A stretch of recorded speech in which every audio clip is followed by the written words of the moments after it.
তো সবাইকে শুভ মহাপঞ্চমী। আর প্রথমেই বলে দিই এটা কোনো স্পন্সর ভিডিও নয়। তো আমি ভাবলাম ঘুরতে যাওয়ার আগে তোমাদের সাথে একটা get ready with me share করি। তো প্রথমে আমি কনফিউজ ছিলাম যে পিঙ্ক কালার ড্রেসটা পরবো নাকি গ্রিন কালার ড্রেসটা পরবো, বাট পরে জানতে পারি যে পিঙ্কটা তো ভালো করে ফিটিংসই করা হয়নি, তাই জন্য আমি গ্রিনটাই পরবো।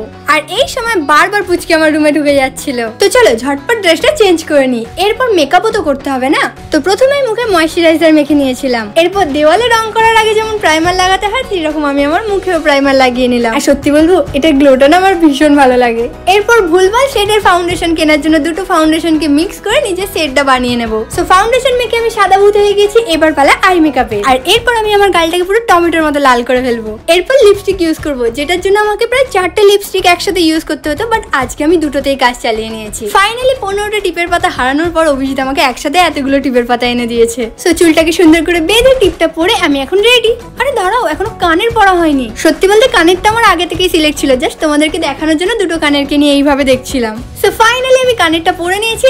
এরপর পালা হচ্ছে হাতে কিছু পরা, যেটার জন্য আমি ঠিক করতে পারছিলাম না, তাই এক একটা করে সবগুলো পরে দেখলাম। তো শেষ পর্যন্ত আমার এটা ভালো লাগলো। তো চলো এবার প্যান্ডেল ঘোরার জন্য আমি একদম রেডি। তো আজকে আমি পুজোর প্রথম দিনে অভিজিতের সাথে বেরিয়েছিলাম। আজ আমি এতগুলো প্যান্ডেল দেখেছিলাম যে সবগুলো একটা ভিডিওতে দেখানো সম্ভবই নয়। তো ফাইনালি রাত 1:15 সময় যতক্ষণ না আমার পায়ে ফোঁসকা পড়ে গেল ততক্ষণ পর্যন্ত আমরা ঘোরাটা চালু রেখেছিলাম। সত্যি বলতে সব প্যান্ডেলই খুবই সুন্দর ছিল, তবে আজকে আমার দেখা বেস্ট দুটো প্যান্ডেল তোমাদেরকে দেখাচ্ছি। একটা হলো দক্ষিণপাড়া দুর্গোৎসব কমিটির, যার থিম ছিল প্রবাহী, আর দ্বিতীয় হলো অর্জুনপুর আমরা সবাই ক্লাবের প্যান্ডেল, যার থিম ছিল মুখোমুখি। সো নেক্সট আমি কোন প্যান্ডেল দেখতে যাবো তোমরা অবশ্যই আমাকে এটা কমেন্টে জানিয়ে। তো চলো আজকের মতো টাটা।